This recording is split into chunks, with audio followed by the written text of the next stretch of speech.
Muy buenas. Vamos a comenzar el siguiente capítulo, el capítulo número 13, titulado La increencia. Y con este capítulo vamos a cambiar de tercio, vamos a pasar a la segunda parte de nuestra materia. Durante estos pasados capítulos, los que van del 1 al 12, nos hemos centrado en poner, digamos así, los fundamentos y por lo tanto pues hemos considerado los conceptos y las realidades de la revelación, de esa autopresentación y autocomunicación de Dios en Cristo fundamentalmente, y hemos visto también cómo tiene que ser la respuesta adecuada por parte del hombre, que es la fe. Estas dos realidades, como digo, pues forman el fundamento, por así decirlo, de la vida cristiana, de la vida de la Iglesia y de la teología también. Y ahora lo que vamos a hacer a partir de este capítulo 13 es examinar el tema de la credibilidad. Vamos a intentar responder a dificultades que se han planteado a lo largo de la historia acerca de diversas cuestiones que tienen que ver con estos dos temas de la revelación y de la fe.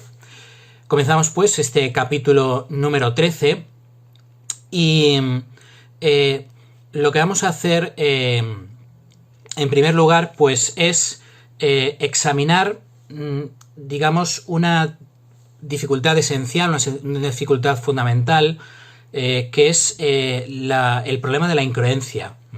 O sea, hemos dicho de que a la revelación de Dios el hombre corresponde con la fe. En este sentido, cabe plantearse qué sucede cuando no es esa la respuesta que se le da, sino que lo que se hace es poner objeciones, poner dificultades a esa revelación. Este estudio sobre la increencia tiene, digamos, un doble objetivo. En primer lugar, lo que pretendemos con este capítulo es examinar la crítica que se ha hecho desde esas posiciones de dificultades a la fe, de ateísmo, de increencia. Vamos a intentar examinar exactamente cuáles son, digamos, los reproches o las críticas que se hacen a la revelación cristiana, y esto nos va a permitir, comprender mejor, por una parte, lo que es la revelación, y por otra parte nos va a permitir también poder responder a esas críticas, ¿no? Primero, lógicamente, tengo que entender digamos, los argumentos en contra que me están planteando, y una vez que yo los entienda, que entienda bien las dificultades que me están proponiendo, estaré pues en mayor disposición de responder a esas dificultades, ¿no? Como digo, este es el primer objetivo de este capítulo, y el segundo objetivo sería el de intentar comprender mejor la situación del hombre no creyente, pero que está llamado a creer. Es decir, hablando de la fe, en estos capítulos pasados nos hemos puesto en la piel, por así decirlo, del hombre que responde bien a esa revelación de fe, responde con la fe, con una actitud positiva de acogida a la revelación, con la fe. Pero evidentemente sabemos muy bien que este no es el único caso, ¿eh? Puede suceder también que esa revelación no se acoja o se reciba de una forma crítica, planteando una serie de dificultades, ¿no? Pues bien, este es el caso de esa persona que no es creyente o que puede plantear dificultades, pero que está llamado a creer. Dios quiere que todos los hombres se salven. Entonces, como digo, este capítulo nos va a servir también para comprender un poco mejor cuáles pueden ser esas posibles dificultades que le surjan a una persona que no está dispuesta a hacer esa opción por la fe. Bien, el primer apartado que nos propone el manual, el primer apartado de este capítulo 13, dedicado a la increencia, es un capítulo orientado a delimitar conceptos, a aclarar pues una serie de realidades, de términos, de ideas que tienen que ver con este tema de la increencia. Bien, en primer lugar, lo que tenemos que decir es que el término increencia es un término complejo, es un término difícilmente definible. Simplificando, lo que podemos decir es que con la increencia queremos hacer referencia a una serie de fenómenos y de situaciones diversos, porque tienen motivaciones distintas, porque presentan argumentos distintos también, ¿vale? El término increencia, repito, alude o engloba una serie de fenómenos y de situaciones muy diversas, pero que coinciden en el hecho de que más o menos todos esos fenómenos y todas esas situaciones implican un cierto rechazo a la fe en un Dios trascendente, distinto del hombre y de la naturaleza. Esta aclaración que se hace, el hecho de que es rechazo a un Dios trascendente, distinto del hombre y de la naturaleza, viene a que, tal y como vamos a ver ahora, por ejemplo, hay filósofos que panteístas, por ejemplo, que identifican a Dios y al mundo, y claro, uno podría decir, bueno, si se identifican a la naturaleza con Dios, pues al final de alguna forma no son ateos, son creyentes, ¿no? O tienen una cierta fe o tienen un cierto sentimiento religioso. Uno podría pensar en estos términos, ¿no? Pero evidentemente esta solución tampoco funciona, o sea, no nos sirve. Esto no tiene nada que ver con la genuina fe cristiana, ¿no? La fe teologal, la fe de la que hemos hablado, implica el reconocimiento de Dios, pero no confundido ni con la naturaleza ni con el hombre, sino un Dios que nos trasciende, que es distinto a lo creado.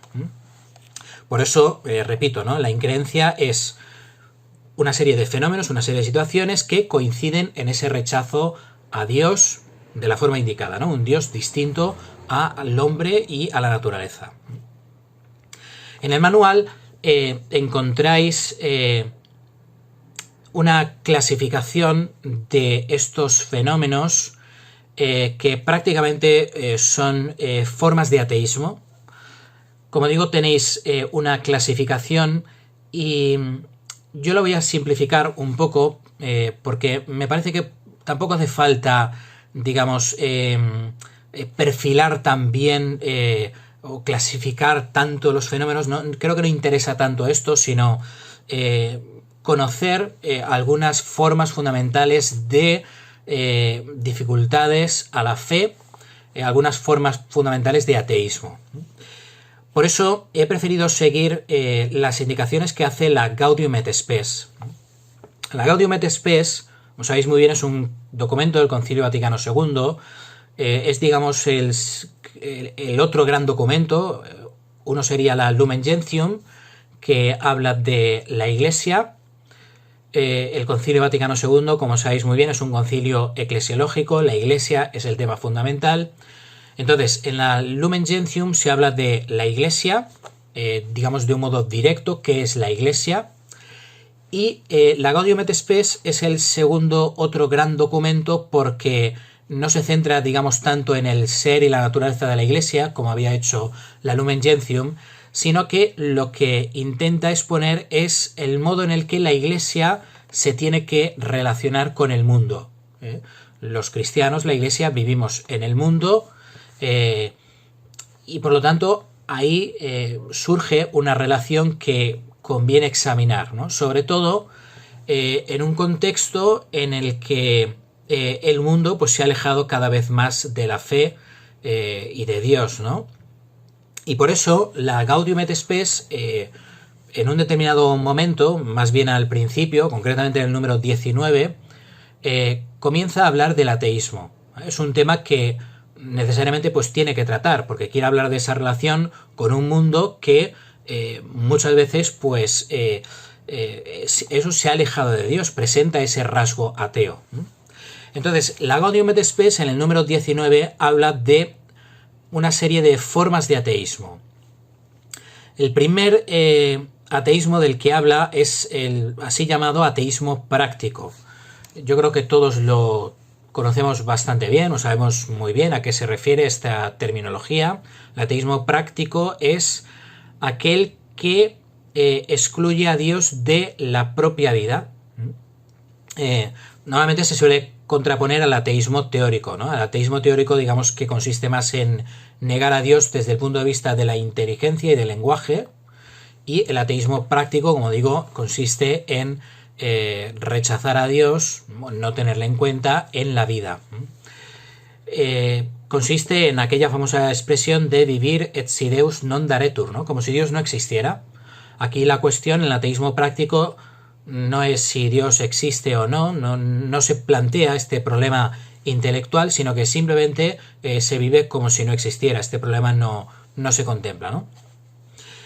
Como podemos entender fácilmente, el ateísmo práctico, pues una actitud, podríamos decir, una forma de vivir muy extendida, ¿no? Y por supuesto, pues es más frecuente que el ateísmo teórico. El ateísmo teórico tiene, digamos, presenta también diversas formas, ¿no? Pero bueno, normalmente exige una cierta labor intelectual, ¿no? Un ateo teórico normalmente suele ofrecer una serie de argumentos, ¿no? Entonces esto, digamos que es para gente más reducida, o sea, hace falta reflexionar, hace falta pensar, ¿no? En cambio, vivir simplemente como si Dios no existiera es una actitud pues mucho más fácil y por eso es mucho más frecuente. Bien, el ateísmo práctico, ¿no? Podría ser, digamos, una primera forma de increencia que nos podemos encontrar. La segunda forma de ateísmo de la que nos habla la Gaudium et Spes es el llamado ateísmo teórico categórico doctrinal, que dice el manual. Consiste en eso, en negar de forma expresa a Dios. El ateo práctico, digamos que no lo niega ni lo afirma expresamente, simplemente, lo dicho, vive como si Dios no existiera, ¿no? Ahora, aquí en el caso del ateísmo teórico, y concretamente en el caso del ateísmo teórico que el manual llama categórico doctrinal, aquí lo que sí que hay es ya una negación expresa de Dios en base a una serie de razones o de motivos, ¿no? En base a una serie de datos positivos o de unos principios metafísicos, en base a un razonamiento, ¿no? Quizás aquí podríamos como distinguir dos formas de ateísmo teórico categórico doctrinal. Uno sería, digamos, el ateísmo teórico que proviene de ciertos pensadores filosóficos, ¿no? O sea, un ateísmo, digamos, motivado por razones de tipo racional filosófico, ¿vale? Conocemos muchos casos y vamos a hablar ahora de algunos de estos filósofos, ¿no? Y luego estaría el ateísmo que parte, digamos, o se fundamenta más en ciertos datos positivos y concretamente en la ciencia.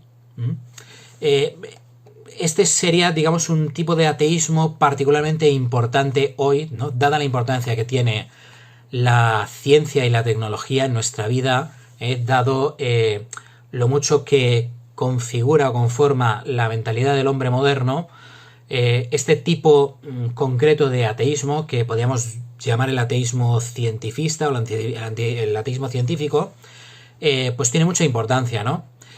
Y consiste, como resulta fácil comprender, en pretender de alguna forma demostrar o argumentar la no existencia de Dios a partir de una serie de datos científicos. Aquí, como las ciencias naturales pues son muy diversas, digamos que los argumentos que se pueden dar, los pretendidos argumentos, pues claro, nosotros consideramos que los argumentos no son válidos, porque Dios existe, ¿no? Pero bueno, para ellos son argumentos y, como digo, pues son muy variados, ¿no? Puede venir del ámbito de la física, de la cosmología, más concretamente, o puede venir del ámbito de la biología, etcétera, etcétera. Muy bien, normalmente este ateísmo teórico categórico doctrinal, ya provenga del mundo de la filosofía, ya provenga del mundo de la ciencia, normalmente, aparte de por la negación expresa de Dios, suele tener otra característica relevante, y es que suele ser militante. Los ateos filósofos o científicos, por así decirlos, suelen tener esta voluntad de no solamente no creer ellos y tener una serie de argumentos, podemos decir, internos, racionales, científicos para apoyar esa no existencia de Dios, sino que quieren además comunicar esto, ¿no? Quieren difundir este ateísmo porque, y aquí ya vendrían pues otra serie de motivaciones que habría que ver los casos, ¿no? Pero bueno, nuevamente pues suelen ser motivaciones del estilo de la religión es mala, provoca guerras, genera intolerancia, genera división entre los hombres, en cambio la ciencia, la razón, pues produce concordia, permite progresar al hombre, permite alcanzar una felicidad, digamos, que se puede tocar, que es real de este mundo, no como esa felicidad hipotética que presentarían las religiones, futura, ¿no? Etcétera, etcétera. Entonces ven que es bueno promover el ateísmo, reducir la religión, concretamente el cristianismo, lo máximo posible, y por lo tanto, intentan, pues eso, difundir sus ideas, nuevamente, mediante publicaciones, ¿no? Esto, en el caso, por ejemplo, del ateísmo científico, pues es algo muy, muy evidente en los últimos años o en las últimas décadas. Han surgido un puñado de científicos ateos que pues se han dedicado a eso, a hacer publicaciones. Y claro, aquí vendría una posible crítica que se le podía hacer porque pretendidamente científicas, pero donde luego en realidad se meten en cuestiones de tipo filosófico y religioso. Entonces, claro, aquí lo que empieza como ciencia quizás y lo que se intenta vender como pura ciencia muchas veces rebasa el ámbito de la ciencia, ¿no? Pero bueno, esto sería ya una crítica que se le podía hacer, pero el caso está en que hay muchos, un buen grupo de científicos que destacan por estas publicaciones, que además tienen una gran difusión, porque generalmente pues suelen no sé si estar bien escritas, pero suelen tener punch, ¿no? Suelen llegar a la gente, son polémicas, son relativamente fáciles de entender y por lo tanto llegan. Muy bien. Un tercer tipo de ateísmo del que nos habla la Gaudium et Spes es el llamado ateísmo humanista. Y es aquel que motiva su negativa a Dios, motiva su puesta en contra a Dios, a la existencia de Dios, por motivos de tipo humano. Lo que considera este ateísmo humanista, al fin y al cabo, es que la presencia de Dios, de alguna forma, si Dios existe, ese hecho atentaría contra el hombre, contra su libertad, contra su razón, etcétera, etcétera. Por lo tanto, para que eso no suceda, se elimina pues uno de los términos de la ecuación, que evidentemente no va a ser el hombre, va a ser Dios, ¿no? Si hay que elegir entre el hombre y Dios, se elige eliminar a Dios, ¿no? Es necesario, dirían estos ateos humanistas, de alguna forma es necesario que Dios muera para que el hombre viva, para que el hombre pueda desarrollarse como tal plenamente. Este ateísmo humanista, como veis, tiene su parte de verdad en el sentido de que puede haber algunas presentaciones de la divinidad y de lo religioso y de Dios que si no se realizan del modo adecuado supongan un problema o ciertos problemas humanos. O sea, aquí ¿no? Yo creo que todos los que proponen dificultades a la fe y la religión nuevamente no son gente torpe o que mienta directamente o que todas las cosas que digan son incorrectas, ¿no? Y yo creo que en ese sentido tenemos que aprender a coger lo bueno que nos están diciendo, porque a lo mejor están haciendo una crítica que a lo mejor la crítica tal y como nos la están presentando es inaceptable porque no es correcta, pero pueden haber ciertos aspectos de esa crítica que, bueno, pues que nos pueden servir, ¿no? Bien, entonces, como digo, bueno, pueden tener su parte de razón de alguna forma, muy limitada, con algunos aspectos, no la crítica general que nos hacen. Ahora, lo que sí que es cierto es que pues una forma de ateísmo sibilina puede ser muy atrayente porque, claro, somos seres humanos, ¿no? Y claro, y si nos venden una propuesta donde se nos está diciendo que Dios es mi amenaza, la amenaza al hombre, es Dios el que está haciendo que yo no pueda vivir una vida plena y feliz, pues esta forma de plantear las cosas, que está mal, de entrada es criticable, ¿vale? Pero es así como lo presentan. Pero bueno, esta forma de presentar, pues evidentemente está llevando, digamos, a alguien a decir, bueno, pues efectivamente, aquí la opción que hay que tomar es a favor del hombre y contra Dios, ¿no?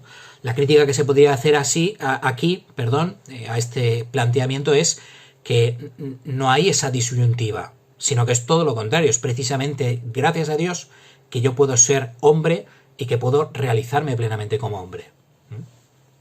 Pero bueno, entendéis que este ateísmo humanista pues puede calar bastante también, ¿no? En cuarto lugar, y estamos ya terminando, tenemos el indiferentismo. Aquí digamos que vamos ya fuera del mundo del ateísmo, que como digo, puede presentar diversas formas. Aquí solamente hemos hablado algunas, siguiendo la Gaudium et Spes.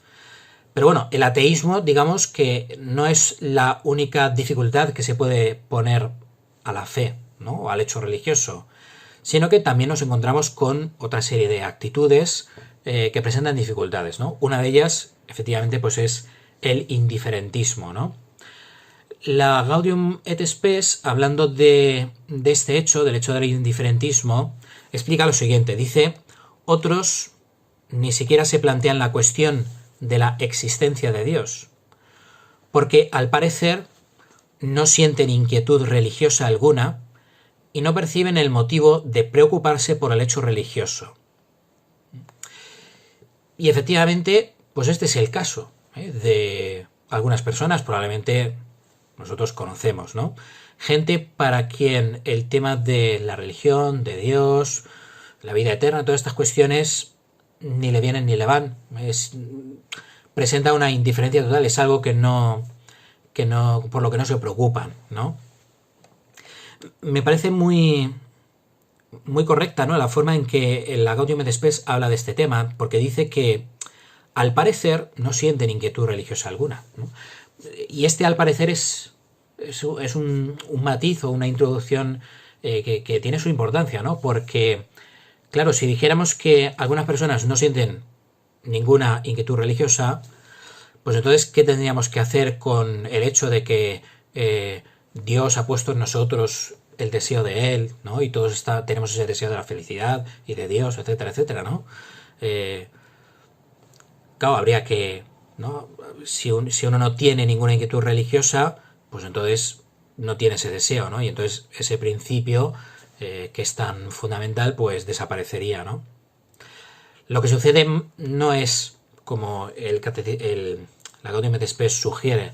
El tema no está en que no tengan esa inquietud, sino que está como dormida, ¿no? Está sepultada bajo otra serie de preocupaciones, ¿no?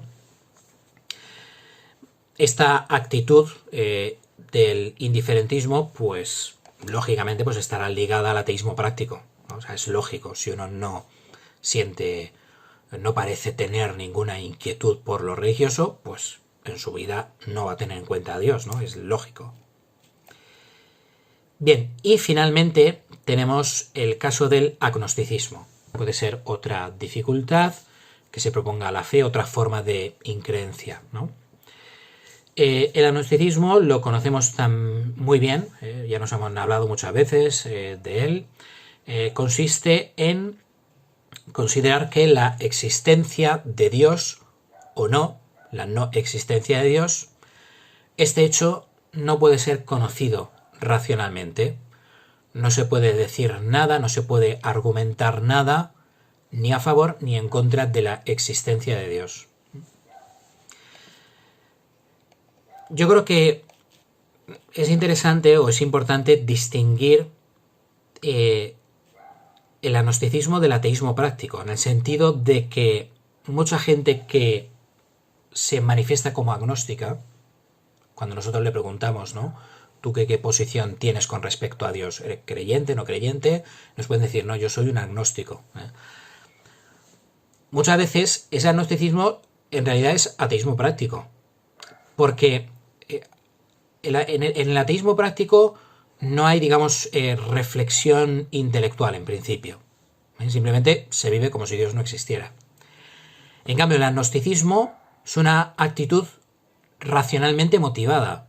O sea, el agnosticismo en su estado auténtico y puro es aquel que deriva de un análisis, por ejemplo, de lo que el hombre puede conocer y no, y de ahí se concluye que Dios no se puede conocer si existe o no. ¿Vale?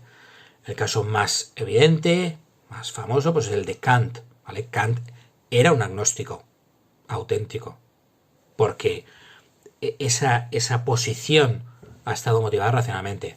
Mucha de la gente con la que nos encontramos, aunque se digan ellos mismos que son agnósticos, en realidad no son tanto agnósticos como ateos prácticos. Y ya está, ¿no? Muy bien. Como veis, aquí este tema se puede desarrollar mucho y es un tema importante. Es un tema interesante, el tema de la increencia, el tema del ateísmo, el tema de las diversas, digamos, dificultades o actitudes que se pueden tener en contra de la fe.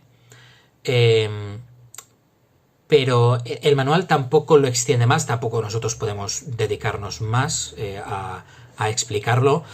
Pero bueno, si a alguno le interesa, intentaré dejar pues algunos artículos sobre este tema, ¿no? Para que podáis pues bueno, profundizar más si queréis, ¿no? Con esto podemos pasar ya al siguiente apartado, el apartado número 2, que se titula Orígenes de la increencia, ¿no?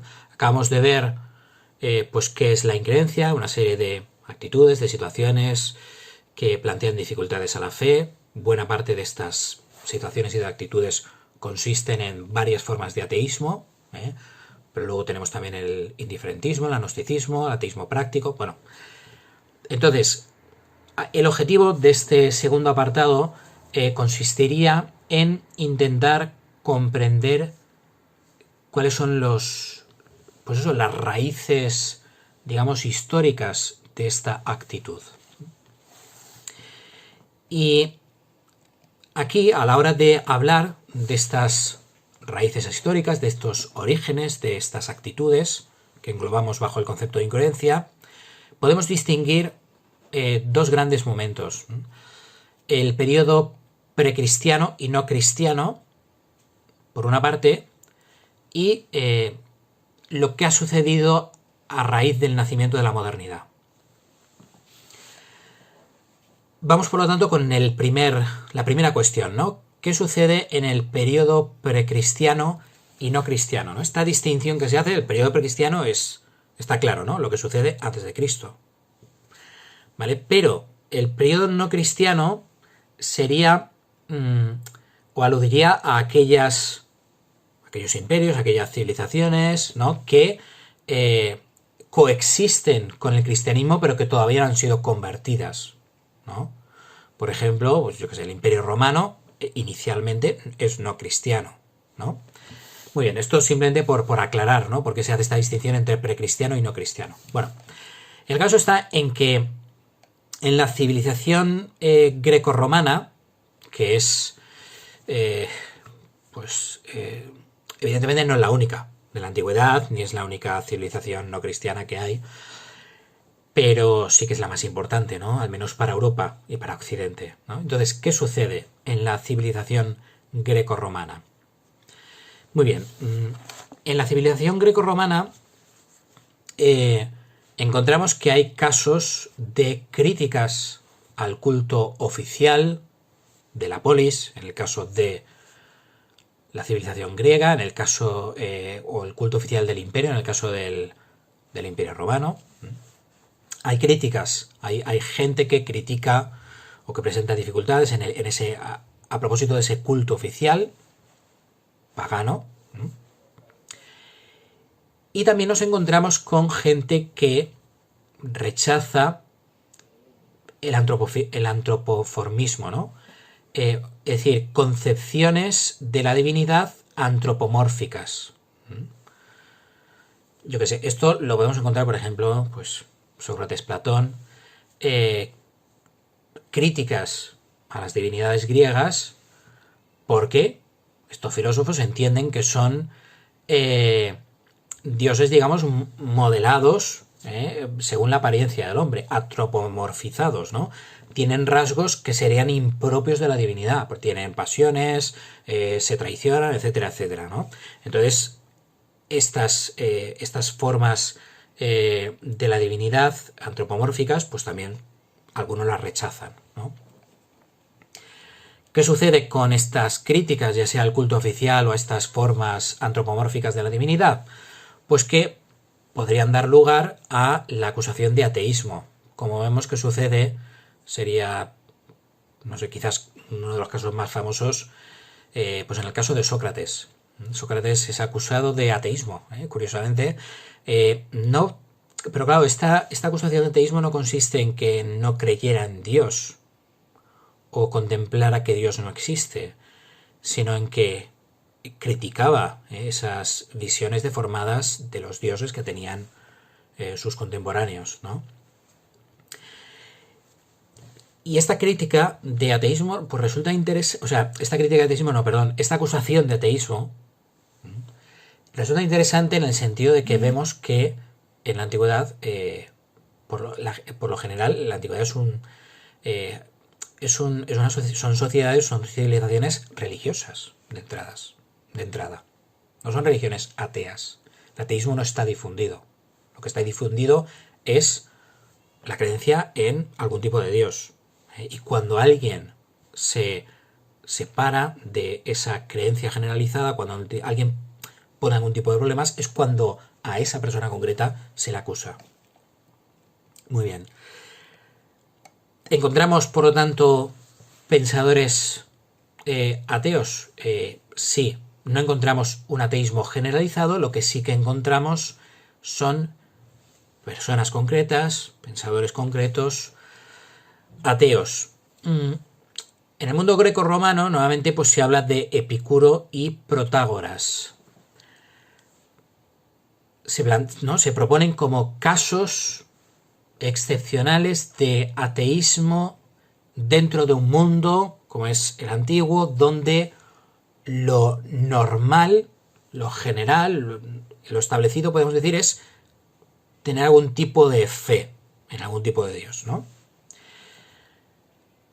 Ahora bien, curiosamente, parece ser que esa calificación de ateos, que se dirige a Protágoras y a Epicuro, no está del todo clara. Es decir, examinando mejor sus obras, los especialistas se dan cuenta de que no eran tan ateos como normalmente se ha entendido que eran.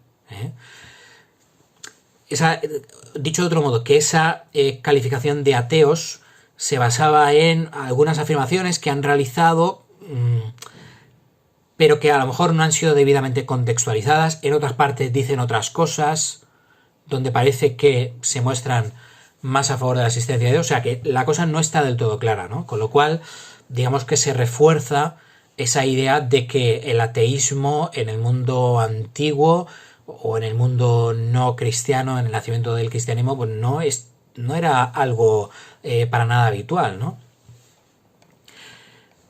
¿Qué pasa con otras civilizaciones? ¿No? Si salimos del mundo greco-romano, ¿cómo está el panorama respecto al tema de la existencia de Dios, no existencia de Dios? Bien, pues aquí digamos que los datos que tenemos son menos, claro. Conocemos mucho mejor el mundo greco-romano, otras civilizaciones, conocemos también cosas de ellas, pero digamos que nos faltan datos, ¿no? Con lo cual, aquí lo que nos explica el manual, lo que nos explica César Izquierdo, es que se puede concluir que en el ámbito precristiano y no cristiano de la antigüedad es difícil encontrar un ateísmo radical que niegue toda forma de lo divino. Donde aparece indicios se trata de fenómenos aislados y nunca como algo generalizado. Dicho de un modo más sencillo, la civilización o las diversas civilizaciones antiguas y contemporáneas con los inicios del cristianismo, suelen ser civilizaciones religiosas. El ateísmo no está presente para nada. Pueden haber casos puntuales de personas ateas, pero incluso en ese caso habría que ver ese ateísmo de esos pensadores, hasta qué punto es tal. Bien, esto, como digo, es el panorama en el mundo antiguo y en el mundo no cristiano. Ahora, saltamos al siguiente gran momento, que es a raíz del nacimiento de la modernidad, porque es aquí donde vamos a encontrar realmente el origen del ateísmo moderno, de la increencia moderna, de esas actitudes que hemos visto y que, según acabamos de explicar, no están presentes en la antigüedad, ¿no? Y por lo tanto uno dice, bueno, ¿de dónde han surgido? ¿Cómo es que, esas raíces de nuestra civilización, si no encontramos ahí los gérmenes del ateísmo o de la no fe o de la increencia o del agnosticismo, del infederismo que vemos tan difundido hoy en día, si no las encontramos ahí, pues se tendrán que encontrar más tarde, ¿no? Y efectivamente las encontramos en la época moderna. ¿Qué sucede en la modernidad, ¿no? Siglos XVI, XVII, XVIII, XIX. Lo que encontramos ahí es que surge una filosofía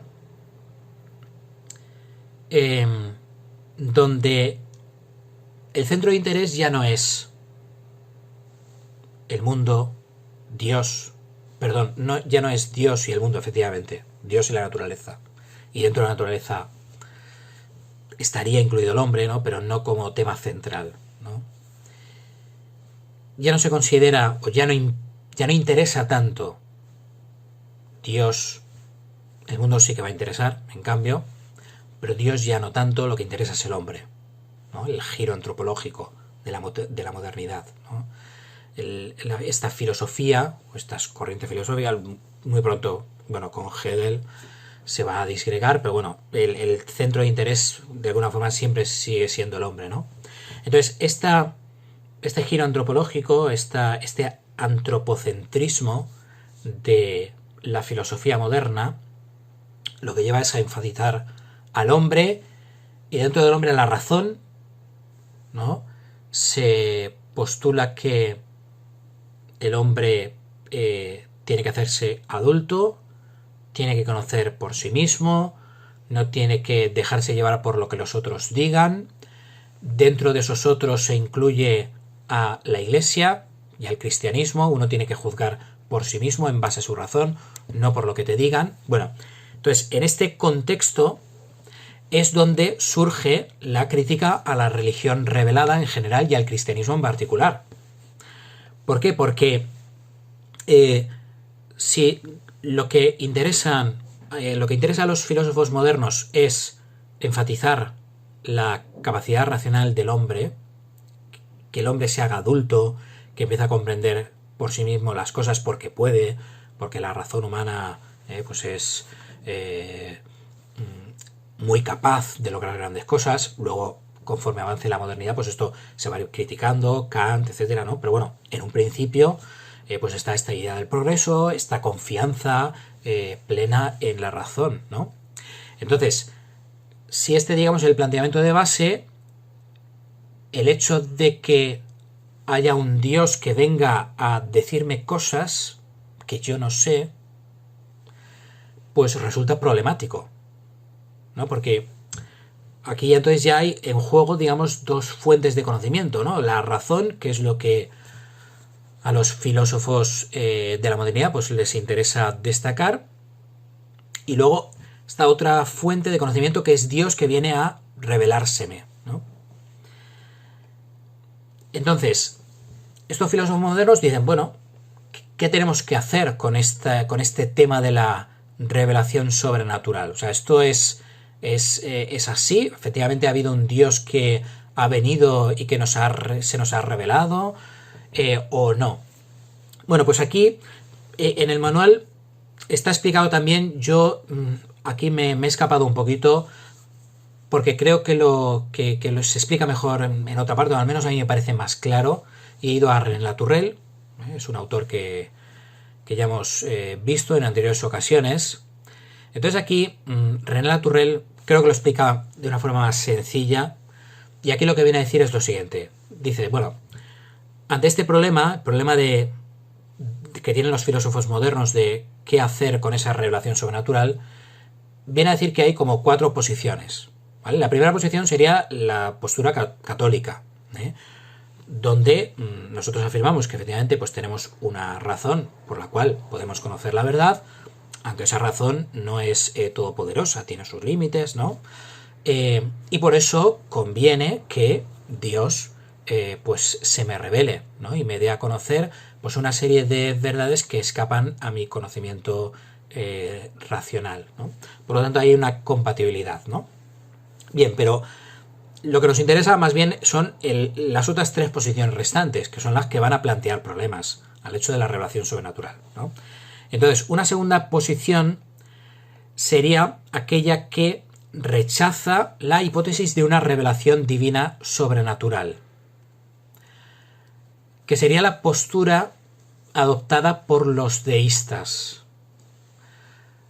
¿vale? Estos consideran que no hay tal revelación sobrenatural, y el motivo de esto es que están intentando dar todo el peso, toda la fuerza a la razón humana, ¿vale? Y por lo tanto están pues presentando estos argumentos de los que hablaba hace poco, ¿no?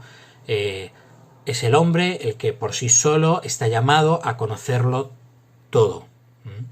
No hace falta que Dios se le revele. Dios es un relojero que ha creado al mundo. Los deístas estarían de acuerdo con esto, pero una vez que lo ha creado se ha desentendido. Con lo cual, lo que quedamos somos nosotros, con nuestra razón, intentando comprender la realidad entera.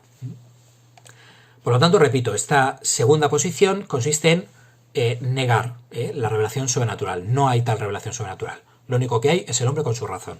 Posición de los deístas. La tercera posición de la que nos habla René Latourelle es aquella que no niega que haya una revelación, pero atención aquí al matiz. Se entiende que esta revelación no es algo sobrenatural, sino que es algo natural. Es decir, que es el hombre el que puede alcanzar una forma particularmente intensa de sentimiento religioso, y en este sentido tiene él una revelación, el hombre. Pero no porque Dios le haya transmitido esa revelación, sino que ha nacido en él, en el propio hombre, ¿no? Por eso digo que aceptan la revelación, pero no el carácter sobrenatural de la misma. Bien, esta es la posición del protestantismo liberal y del modernismo, que es una posición que tampoco nos sirve o presenta dificultades, ¿no? Porque sí, es cierto que hablan de revelación, claro, pero si tú eliminas el carácter sobrenatural de la revelación, eso es o sea, has dejado fuera una cuestión muy importante. Porque aquí a lo que a nosotros nos interesa no es que el hombre por sus solas fuerzas pues pueda tener un cierto conocimiento de Dios o una cierta experiencia de Dios. Dios conocido a partir de la naturaleza. Bueno, todas esas cosas son importantes, tienen su sentido y su razón de ser, ¿vale? Pero a nosotros lo que nos interesa sobre todo es el hecho de la revelación sobrenatural, de la revelación que decíamos que se tiene que poner con mayúsculas, ¿vale? Entonces esto es lo que en estos ámbitos del protestantismo liberal y del modernismo se niega, ¿no? Con lo cual esta posición también tiene muchas dificultades, ¿no? Muy bien, y finalmente tenemos una cuarta y última posición que consiste en el rechazo directo de Dios, ¿no? Consiste en aquellos que niegan la existencia de Dios, ¿no? Por lo tanto, muerto el perro se acabó la rabia, ¿no? si Dios no existe, pues evidentemente ya no se puede revelar sobrenaturalmente, y por lo tanto esta cuestión desaparece. Este problema ya no tiene ningún sentido, porque Dios no existe. Entonces, lo que vemos aquí con todo esto es que en la modernidad hay una serie de problemas, de críticas, de dificultades que se plantean a la fe, a la revelación. Son problemas y dificultades de tipo racional filosófico. Para contestarlas habría que ir viendo una a una, claro, porque los argumentos que se presentan, aquí hemos hablado de muchas cosas, aquí hay muchos autores y muchos pensadores involucrados, ¿no? Y cada uno de ellos presenta unas dificultades diversas. Todos al final vienen a coincidir en el hecho de hacer problemática el cristianismo como religión revelada, pero, como digo, habría que ver, ¿no?, punto por punto para intentar responder, ¿no? Pero bueno, la conclusión que a nosotros nos interesa es la que decía hace unos momentos, ¿no? Pues hay una serie de dificultades de tipo racional filosófico. Pero aquí no queda la cuestión, porque además de estas dificultades, digamos, de orden intelectual, hay otra serie de dificultades que tienen que ver con las fuentes históricas del cristianismo. Porque con la modernidad se desarrolla el estudio de los textos históricos antiguos. Conocéis muy bien este tema, no me voy a insistir mucho porque ya lo habéis visto en Introducción a la Teología, en Introducción a la Sagrada Escritura, etcétera, etcétera. Pero bueno, lo mencionamos porque forma parte también, digamos, de los problemas que se plantean a la fe en el ámbito de la modernidad, ¿no? Entonces, como digo, un segundo grupo de problemas tienen que ver con esas críticas que se hacen a las fuentes históricas. Se estudian los textos cristianos, los evangelios, el Nuevo Testamento, el Antiguo Testamento, y comienza a dudarse de o hacerse problemática la autenticidad y la fidelidad de los relatos evangélicos. La fecha de su composición, surge la cuestión sinóptica, etcétera, etcétera. Una consecuencia de todo este tema, de este cuestionamiento de las fuentes históricas del cristianismo, una consecuencia que es importante es esa división que se hace entre el Jesús de la historia y el Cristo de la fe. Tranquilos porque no voy a insistir más en esto, pero sí que nos va a interesar. Lo vamos a ver más tarde en otros capítulos, porque hemos dicho que la revelación tiene su centro, su culmen en Jesucristo. Por lo tanto, todo lo que tenga que ver con Jesucristo, toda dificultad que se pueda plantear a la persona de Cristo, repercute gravemente sobre todo el cristianismo. ¿Vale? Por eso lo menciono aquí, aunque soy consciente de que ya hemos visto esta historia 1000 veces, de la división del Cristo de la fe y el Jesús de la historia, ¿no? Vale, pero lo menciono porque tiene mucha importancia, y más adelante, en otros capítulos, o en otro capítulo, veremos el tema de cómo afrontar esta crítica, ¿vale? Muy bien. Todas estas dificultades que se plantean desde el ámbito estrictamente filosófico y desde el ámbito del estudio de los textos antiguos aplicados a las escrituras sagradas, todo esto lo que viene a producir, y estoy resumiendo mucho, aquí habría muchas cosas que decir, pero bueno, por sacar una conclusión como general, ¿no? Todo esto lo que viene a concluir es en el llamado prejuicio antisobrenatural.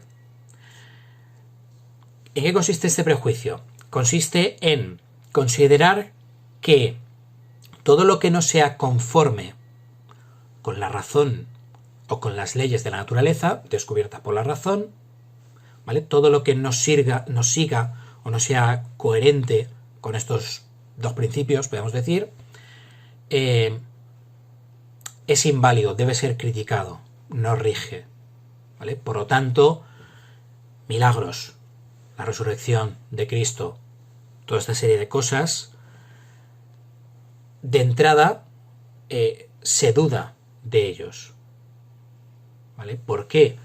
Porque se considera, pues eso, que no resultan coherentes con lo que la razón nuevamente descubre y con el devenir lógico de las leyes de la naturaleza.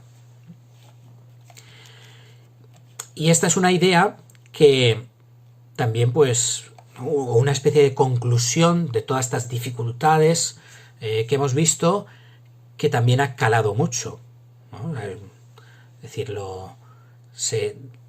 ante lo sobrenatural, adopte este hecho sobrenatural la forma que adopte, pero ante lo sobrenatural, la primera reacción que suele haber hoy en día por parte de mucha gente es la duda, la desconfianza, ¿no? O directamente el decir que eso es imposible, que no tiene ningún sentido, ¿vale? Con esto podemos pasar ya al apartado número 3, en el que vamos a intentar ver un poquito con más detenimiento el ateísmo contemporáneo, o sea, cuáles son las críticas que se dirigen a la religión y al cristianismo. Hasta ahora, digamos que hemos hablado un poco en general, ¿no? Sin entrar mucho en lo que concretamente algunos pensadores o algunos filósofos modernos o contemporáneos, modernos, vamos a ver sobre todo ahora, han dicho, y lo que vamos a hacer ahora en este apartado es ir viendo un poquito más en detalle, pues concretamente qué críticas o qué argumentos en contra de la fe y de la religión y del cristianismo han propuesto determinados pensadores, ¿no? Lo vamos a hacer de una forma, digamos, ágil, sin detenernos demasiado, ¿vale? ¿Por qué motivo? Por el motivo en que esto ya está estudiado. En el bienio filosófico ya ha habido diversas materias, historia de la filosofía moderna, donde ya, pues, digamos, nos hemos ocupado de estas cuestiones, ¿no? Y tendría que estar ya sabido, ¿no? Pero bueno, aún así, como el manual nos lo plantea y por refrescar un poco la memoria, pues vamos a ir viendo. Pero repito que lo vamos a hacer con cierta rapidez. Se podría decir muchas más cosas de las que vamos a decir acerca de cada uno de estos filósofos, ¿vale? Pero no es el momento. O sea, esto ya se conoce de antes, ¿no? Muy bien, entonces, estos autores de los que vamos a ver, estos pensadores, normalmente pues están agrupados, ¿no? Entonces, los primeros de los que nos tenemos que hablar, de los que nos tenemos que ocupar, perdón, son de los hegelianos. Como sabéis, tras Hegel se produce una escisión entre sus seguidores o los que de algún modo comparten sus ideas, totalmente o en parte. Pues bueno, hay una escisión entre hegelianos de derechas y hegelianos de izquierda. El motivo de esa escisión precisamente tiene que ver mucho con la cuestión religiosa, ¿vale? Y lo que nos interesa a nosotros son sobre todo los llamados hegelianos de izquierda, y concretamente dos de ellos, que son Feuerbach y Marx. Vamos a ir con el primero. Feuerbach, como sabéis muy bien, lo que viene a decir es que Dios es una proyección del hombre, una objetivización suya. Es decir, que Dios es una construcción humana. Por lo tanto, no existe, es lógicamente la conclusión, ¿no? Es una construcción humana donde el hombre considera él, está haciendo algo muy pernicioso para él, y es que se está alienando, porque está, digamos, transfiriendo de una forma su esencia a una realidad que no existe, que es ese concepto de Dios. Por eso, insisto, considera que la religión es inútil y es nociva, porque aliena al hombre y, por otra parte, lo lleva a desinteresarse de la vida presente, de la tierra y de los valores humanos. Esta última es una idea que va a recoger Nietzsche. Nietzsche va a beber bastante de Feuerbach, vamos a hablar después de Nietzsche, ¿no? Pero bueno, ya por apuntarlo, ¿no? Entonces aquí tenemos, pues eso, a Feuerbach con esta crítica que realiza. Dios es una construcción humana, la religión es nociva porque aliena al hombre, porque lo lleva a desinteresarse del aquí y ahora, ¿no? Y en segundo lugar tenemos a Marx. Karl Marx, como sabemos, lo que hace es darle una vuelta radical a Hegel. En Hegel podemos decir todo es espíritu, y Marx le da la vuelta y dice que todo es materia, ¿vale? Por lo tanto, su punto de partida es un materialismo radical y absoluto. Entonces, el materialismo, entonces no existe Dios, no existe alma inmortal, no existen realidades sobrenaturales, ni espirituales, ni nada. Lo único que existe es materia, ¿no? De ahí que considere a la religión como alienante. ¿Por qué? Porque lo que lleva al hombre es a buscar una felicidad futura ilusoria con la que consolarse de la miseria presente e intentar justificarla, en vez de solucionar esta miseria o esta injusticia luchando. Claro, acabo de resumir mucho diversas cosas que dice Marx, ¿no? Pero bueno, claro, estamos en un momento histórico en el que los trabajadores están sufriendo mucho porque todavía no hay derechos laborales, hay muchas injusticias, ¿no? Y entonces, como sabéis, lo que intenta Marx es... dice muchas cosas, ¿no? Pero bueno, sobre este tema viene a decir que esa situación de miseria y de injusticia proviene de una opresión. Por lo tanto, para solucionar esa miseria y esa injusticia, lo que hay que es que luchar, la lucha de clases, ¿no? Para alcanzar esa situación ideal donde el hombre pueda ser dueño de los medios de producción y pueda superar, ¿no?, esa miseria. Entonces, en este contexto surge la crítica a la religión, porque dice, bueno, la religión y el cristianismo concretamente lo que está haciendo es, en vez de animarme a esa lucha de clases para superar esa injusticia, lo que está haciendo es, por una parte, justificarla, porque uno podría decir, bueno, pues esta es la voluntad de Dios, Dios ha querido que sean así las cosas, ¿no? Que es una crítica también injusta, ¿no? Porque esto no es así, pero bueno, él podría decir, bueno, él podía pensar o él consideraba que esto era así, ¿no? Que la religión venía a justificar de alguna forma esa injusticia, esa miseria social, ¿no? Entonces, esto es negativo, claro, porque en vez de llevarme a solucionar realmente la situación, lo que hace la religión y la fe y el cristianismo es instalarme en esa situación, ¿no? Y además, pues, me hace instalarme en esa situación prometiéndome una felicidad futura falsa, porque no existe, ya lo hemos dicho, materialismo absoluto, por lo tanto, ni cielo, ni Dios, ni bienaventuranza eterna, ni nada, ¿no? Pero pensaba él, pues lo que hace la fe es, digamos, pues ayudarme a sobrellevar mi situación dramática actual, pensando pues en esa felicidad futura, ¿no? Y así estoy tranquilo y no me quejo y sigo rindiendo, ¿no? Una cosa tengo que decir también. Aquí, en el manual, después de explicar cada uno de estos autores, pues hay una crítica, ¿no?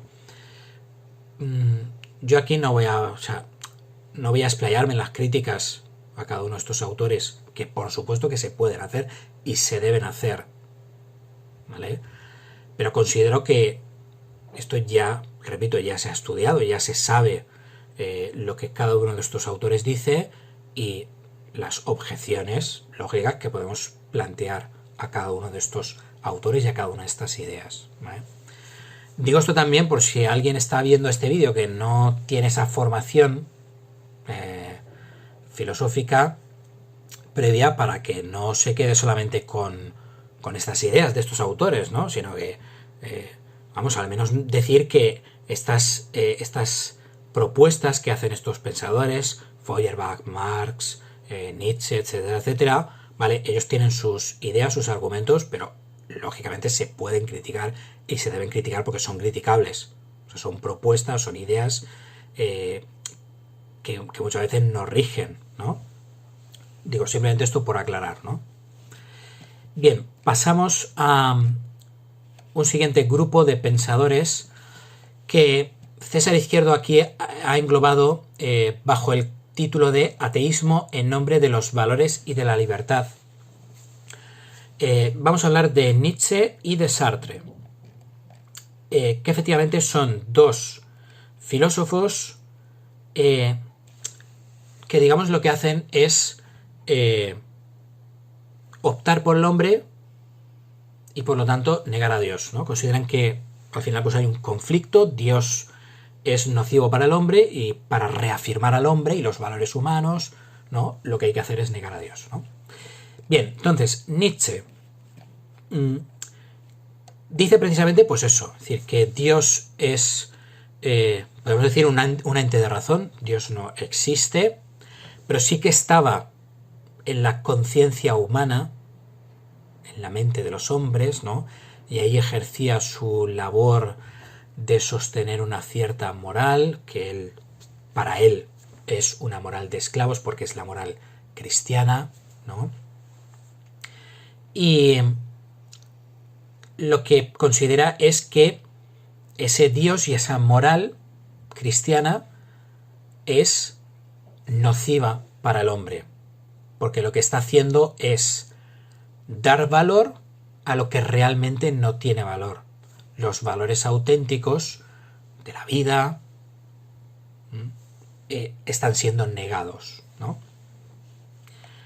Esa moral de esclavos, considera él, está hecha de renuncia y de resentimiento hacia la vida del hombre.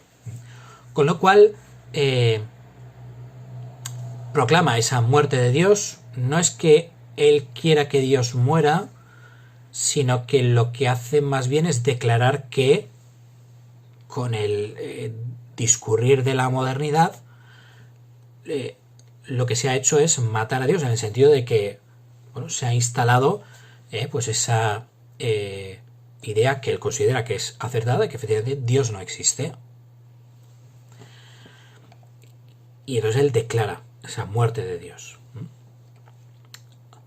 Ahora, ¿qué pasa? Que si Dios no existe,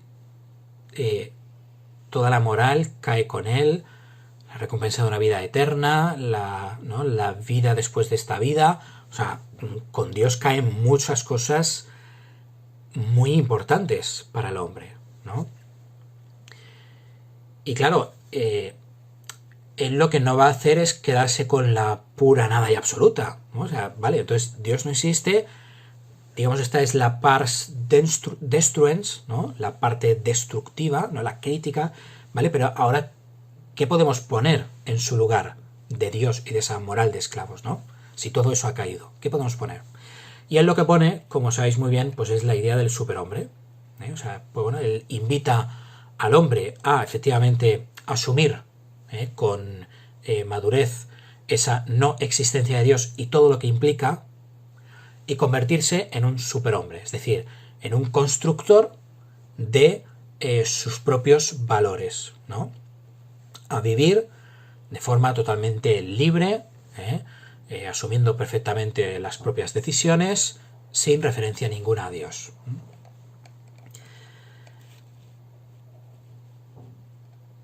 Podemos pasar entonces a Sartre.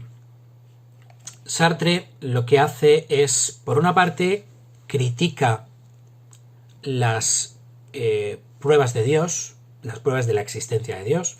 A lo largo de la historia ha habido diversos pensadores que pues han demostrado a Dios, y él lo que considera, él va examinándolas y va considerando que pues esas demostraciones no rigen, no son válidas, ¿no?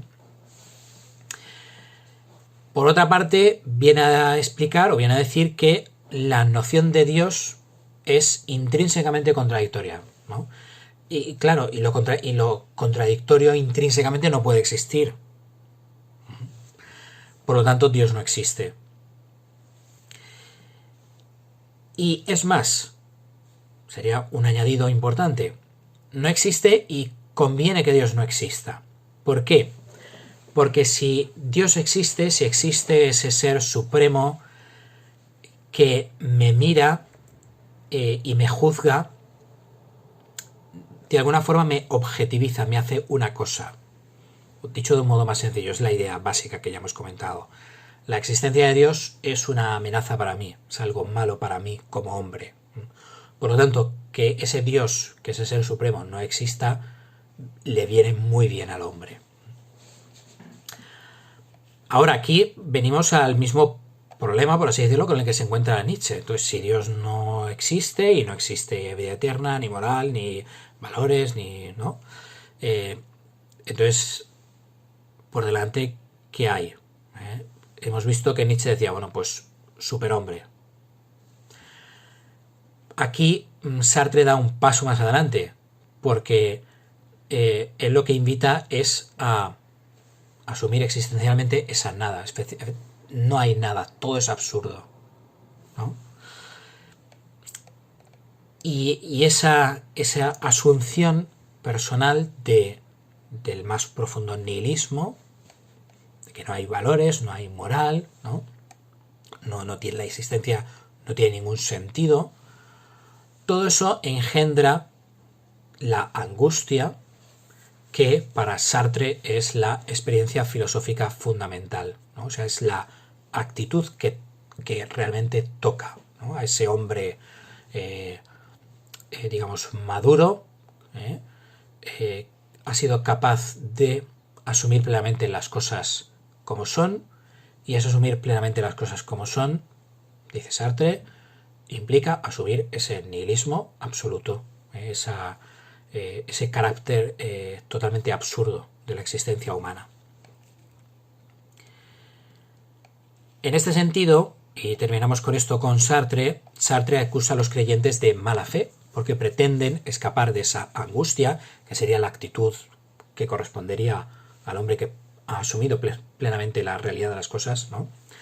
Los creyentes, dice Sartre, obran mal porque en vez de asumir ese carácter absurdo de la existencia, pretenden, digamos, como escaparse, aludiendo a razones, a signos, a un Dios, y eso lo que hace pues es apartar a los hombres de la realidad de su propia existencia, considera Sartre.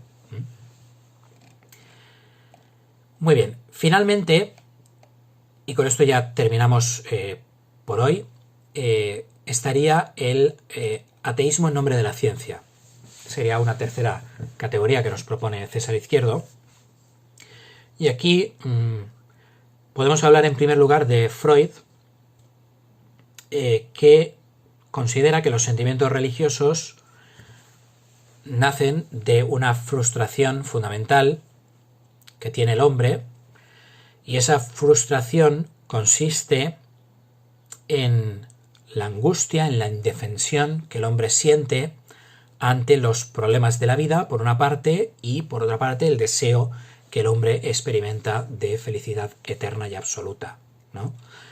Es decir, a ver, esto que está diciendo tiene su parte de verdad, porque efectivamente el hombre tiene una sed de de felicidad plena y absoluta, nosotros, en el ámbito cristiano, digamos, es una sed de Dios y de la bienaventuranza eterna, ¿no? Pero bueno, él no entiende estas cosas, claro. Pero bueno, sí que percibe que efectivamente el hombre tiene ese deseo de felicidad absoluta. Pero ¿qué pasa? Que hay frustración. ¿Por qué? Porque yo ese deseo de felicidad absoluta, yo no encuentro esa felicidad absoluta en el mundo y en mi historia. Lo que encuentro al revés son muchas dificultades, muchos problemas que hacen imposible esa felicidad. Con lo cual, aquí viene la crítica a la religión. ¿Qué dice él? Pues que el hombre lo que hace es buscarse como una vía de escape, que es esta religión, este sentimiento religioso, con el cual ese deseo de felicidad que yo no puedo encontrar ahora, pues se envía para más adelante con esa promesa de la bienaventuranza eterna. Pero claro, aquí, con este planteamiento, lo que se hace es considerar la religión o poner la religión como una especie de neurosis colectiva, una ilusión, ¿vale? El hombre, pues eso, en vez de, yo qué sé, en vez de tomar conciencia de las dificultades presentes e intentar mejorar su situación, pues lo que hace es buscarse esta felicidad ilusoria, ¿no? Por otra parte, hay que decir también que es verdad que él considera el cristianismo como la religión que mejor ha sabido responder a los deseos e inquietudes del hombre. O sea, es decir, dentro de todo el panorama religioso, pues él considera la religión es mala, ¿no? Por los motivos que hemos dicho, ¿no? Pero bueno, digamos que da un cierto valor al cristianismo, en el sentido de que ha sabido como leer mejor al hombre, que es cuáles son sus deseos y cuáles son sus inquietudes, ¿no? Con todo, el cristianismo, como cualquier otra religión, es mala, ¿no? Por las razones dichas, ¿no? Bien, y finalmente tenemos el llamado empirismo lógico o neopositivismo del Círculo de Viena. Bueno, aquí hay una serie de pensadores o de autores que lo que consideran es lo siguiente. Consideran que tienen sentido, aquí el tema del sentido es muy importante, ¿no? Tienen sentido aquellas proposiciones que pueden ser verificadas empíricamente, ¿no? Es decir, por ejemplo, la afirmación aquí hay una taza roja es una proposición que puede tener sentido, porque yo puedo verificar empíricamente si efectivamente pues eso es así o no. Puedo decir si esa afirmación que yo he hecho, aquí hay una taza roja, es verdadera o falsa, ¿vale? Lo experimento, lo compruebo experimentalmente y veo si es falsa o si es verdadera, ¿no? Bien, entonces, como digo, tienen sentido solamente aquellas proposiciones, aquellas afirmaciones que tengan una posible verificación empírica. Las que no lo tengan, no es que sean ni falsas ni verdaderas, que simplemente no tienen sentido. Ahora, ¿qué pasa aquí? Que toda afirmación metafísica es un tema interesante, pero ahora no es nuestro tema, ¿no? Pero bueno, es un tema interesante, ¿no? Porque se carga en la metafísica entera. O toda afirmación metafísica y toda afirmación religiosa, esto sí que nos interesa a nosotros ahora, no tiene sentido. Dios existe, ¿vale?